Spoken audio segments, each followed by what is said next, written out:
Hi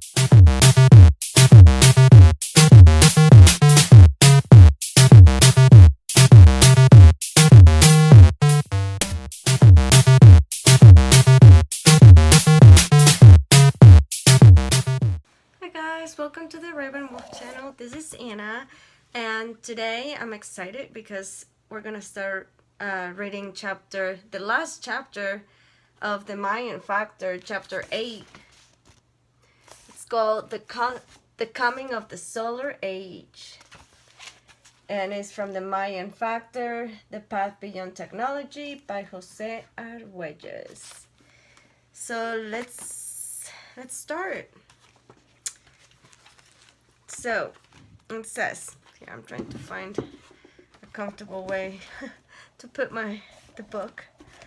Okay, it says, by means of the current 5,200-ton galactic synchronization beam, the great cycle, we have been focusing upon the climax of an evolution phase, one which a planet gets hooked up with a technological extrude circuit of self-reflective consciousness through a species called humankind. Yet, as Mayan measures go, a 5,200-ton cycle is a relatively brief one. Also because we seem to be the center of the drama, it is easy for us to lose sight of the fact that our perspective is certainly not the only, nor necessarily the best one for coming to terms with our situation. As we've seen, Mayan science recognized different coexistent levels of being, different coexistent dimensions of consciousness, which together pass through phases of interactive development during discrete evolution cycles. These dimensions of consciousness include Chichan, the reptilian brain or the automatic limbic system, the metabolic, the vegetative physical garment, and Uk, the emotional conceptual strategizing horizontal intelligence, Men, the higher mind, and the analogical vertical intelligence resonant with the evolution purpose of the planet, and Ahau, the solar mind, the mind of light, the realm of the evolution guides of the planets, whose the Maya call Ahau kinds, the solar lords.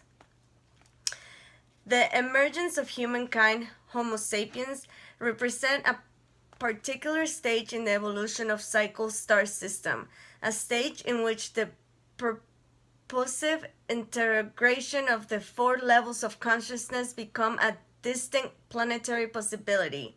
The stage Homo sapiens has a duration of 26,000 tons of 5 great cycles of 5,200 tons each. The 26,000-ton cycles is roughly equivalent to the so-called Platonic great year. The 5,200-ton cycle, which has been the focus of our book, is about the fifth or the last stage of the current evolution cycle. When we are experiencing is the climax of our particular species of the evolutionary stage, the very last 26-year cycle, some of 26,000 years in length. What this advanced condition of human represent is the skill of writing use of physical third-dimensional spacesuits to play the tame planet's physical plane. Chichan and Ok are highly interactive in the use of the spacesuit.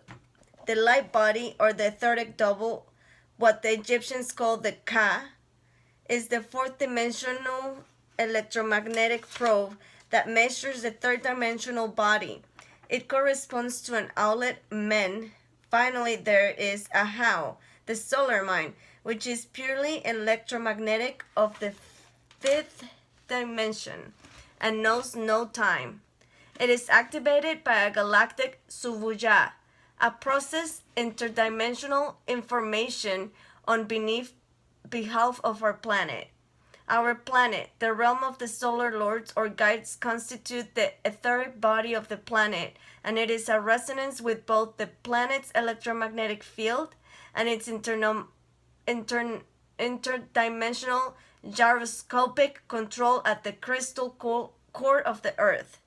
At the beginning of the present evolution cycle, almost 26,000 years ago, at the peak of the Ice Age, the solar lords, the Haukines, were endowed, courtesy of the Galactic Federation, with the evolution seed pack for the activation of different stages of the present cycle. The elements of the seed packs are the purely electromagnetic forms of the archetypes of the evolutionary cycle. As the synchronization of the third with the fourth dimension needs, the physical with the light body reaches certain stages of level development.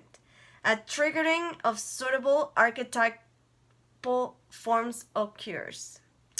The mythic name of the fifth dimension planetary realm of the solar lords, the Ahaukins, the custodians of the archetypal of the evolution cycles, is one other than the Shambhala, directly interfacing with the Galactic Federation, positioned in relation to the north magnetic pole of the planet, and is particularly attuned with Orion, Aquarius, and the kingdom of Shambhala, entering the third or fourth dimension during one particular stage of the present cycle.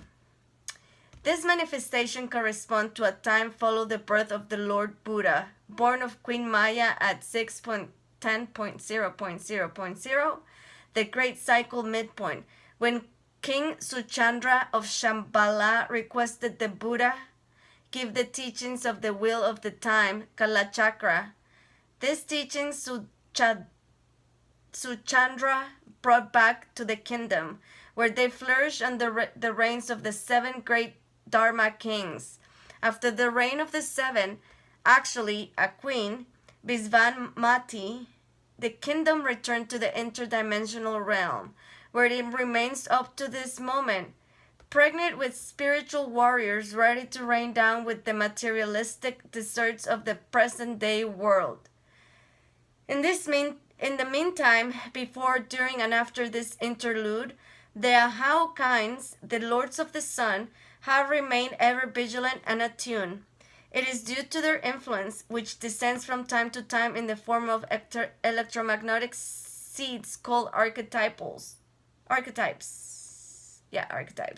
that humans' concern has been elevated, directed, or channeled through the religion of the sun, the planetary solar cult, indeed, especially through the initial stages of the present and last 5,200-ton cycle. The planetary solar cult was the highest mean for the mobilization of social energy.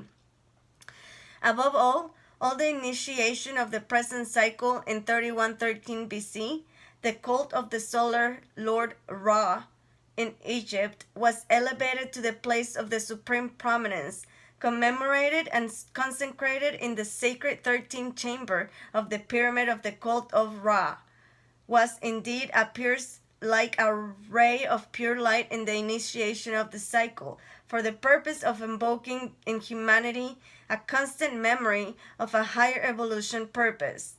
The planetary solar cult was powerful in mobilizing the initial energy of the present civilization cycle, whether Egypt, Mesopotamia, India, China, Mexico, or Peru. However, once the impact of the technological extrusion began to the translation in increasingly materialistic terms and forms, the power of the planetary solar cult began to diminish. As the influence diminished, humans began to rely more on the third-dimensional spacesuit bodies and less of the fourth-dimensional etheric and light bodies. That makes a lot of sense. As a result, contact and communication with the Haukines, the great solar lords, and the guides retrogressed. The advent of great teachers or avatars, most predominant the Buddha, Christ, and the Americans Quetzalcoatl, was the purpose of keeping higher evolution memory alive. But, as we've seen, by the completion of the 12th cycle back to 11, the light of the planetary solar cold had dimmed to such a degree that mental shadow called matter thrown by the eclipse in solar religion was deemed the most appropriate beginning place for a new science. Hence, in a fewer of shadow begotten insights, the science of the mechanism materialism was born. At the time of the final Spanish conquest of the Maya in AD 1697, the eclipse was total. It is nocturnal intensity, the principle of the solar ruler in human affairs, faded from the memory of increasing number of humans. This aftermath of the eclipse became known as the age of the materialism. From it, the ultimate technological exclusion, global industrial civilization, was spawned. As the triumph of man's infatuation with his own material inventiveness, global industrialization has been singular effect of intensifying the blindness of the modern human to the actuality of the sun as intelligence to the factor into our own activity. The smoke churned by the dark mills of Satan, literally as well as the metaphorically, has caused a forgetful of our solar heritage that has now brought us to brink of self-destruction. Until we understand that the fatal fascination with our technological inventiveness represents a turning away from the forces of light and the actual disregard of our own potential as universe co-creators, we should not escape the conquest of our ignorance.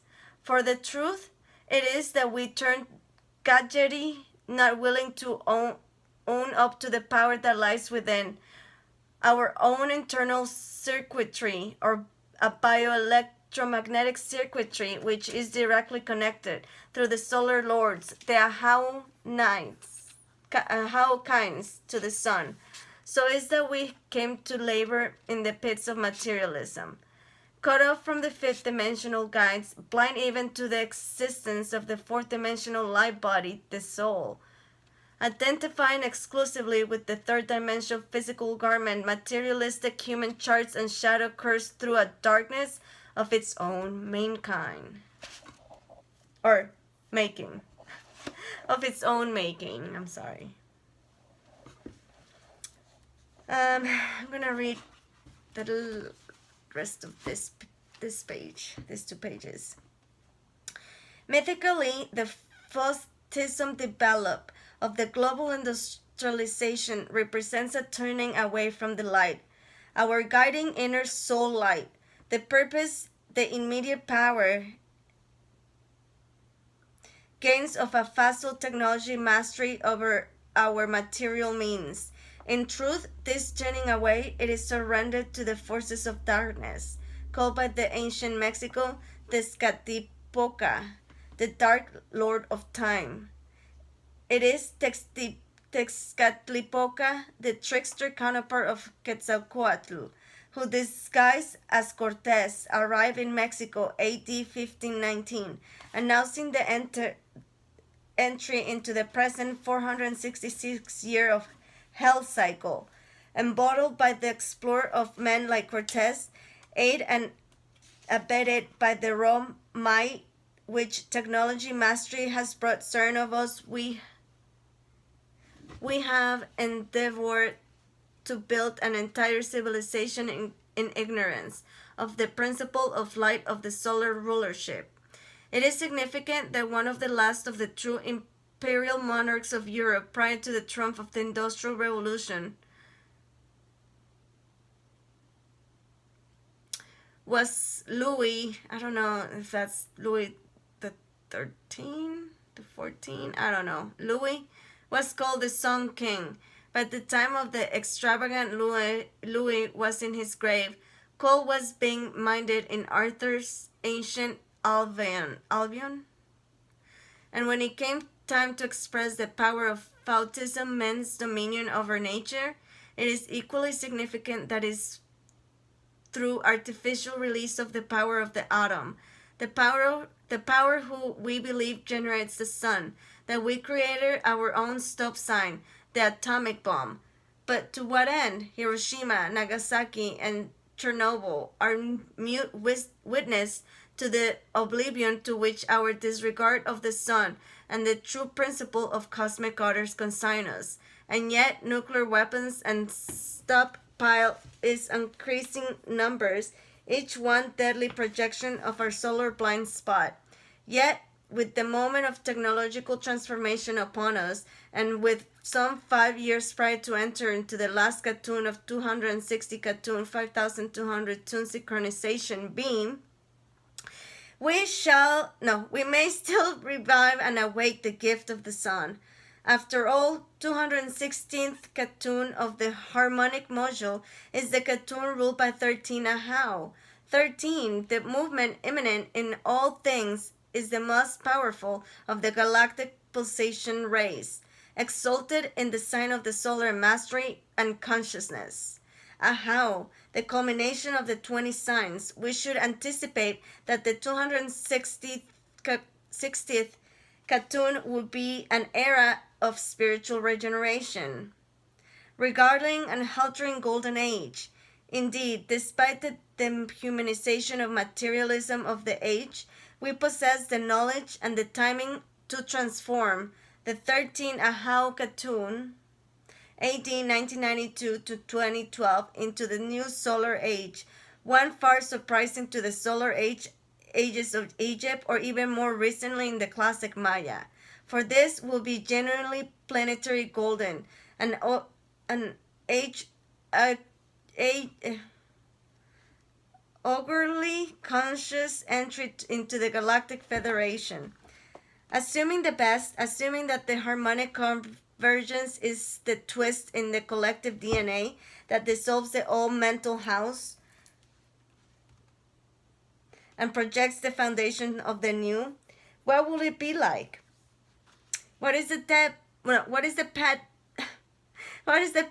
beyond technology? How it is that the how of a how is and through ourselves connected to the sun. First of all, let us paint a new picture of the world, one that includes our past but reframes in a solarized context. According to the Maya factor, we live at the bottom of the electromagnetic ocean, what we call the physical plane Earth itself of the ocean floor, while we, like squids or semi-blind demonized swarms about our little ways, only dimly aware that we swim and moves across the bottom of vast multidimensional electromagnetic oceans. How old we must seem to those who swim and dwell in current far above us. And what can we say about those beings who are beyond the surface? What must they see? But to live, to survive in dense yet fragile bottom of the electromagnetic sea, we ourselves must be possessed in a bioelectromagnetic circuit. In truth, through our exquisitely woven sensory radar, we are capable of far more nourishment and direction from the electromagnetic field than we allow ourselves. Indeed, at present, we have capitulated all of our electromagnetic powers to privately owned or badly managed state utility companies to whom we pay for what is naturally ours. Yet, as Nikola Tesla proved in his laboratories in Colorado Springs, a single human being can co-generate an electromagnetic field of incredible intensity while remaining calm in a resonance. I didn't know that. That's very cool. The element of the circuit connecting to the third-dimensional physical garment too, and inclusive of the fourth-dimensional light body as well known. First, there is a sensory radar, the 5 sense organs and mind. Then there are the neural canals which carry electrical impulses from the sense organ to the computer, the brain, for processing. Finally, there are psychophysical centers associated with the glandular system called the chakras and their network of the subtle energy flows. The circuit is completed by the subtle currents that flow of resonance transmission from the chakra system directly through the kuxansum, the galactic fibers, to the main current of the electromagnetic ocean, which connect us to the plane of the solar lords and guide us of the sun to the sun and the galactic hub. All right, I'm gonna stop right there. Here's a picture of this. It says Tolkien as the body template, showing 52 energy points.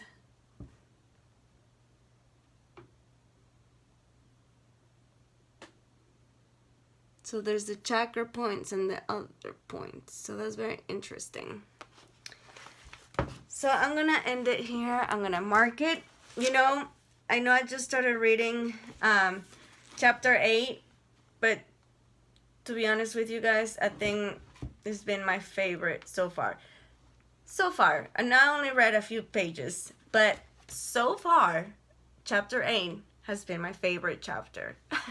So I hope you guys enjoy, and I will see you guys later in Lakesh. Much love, you guys.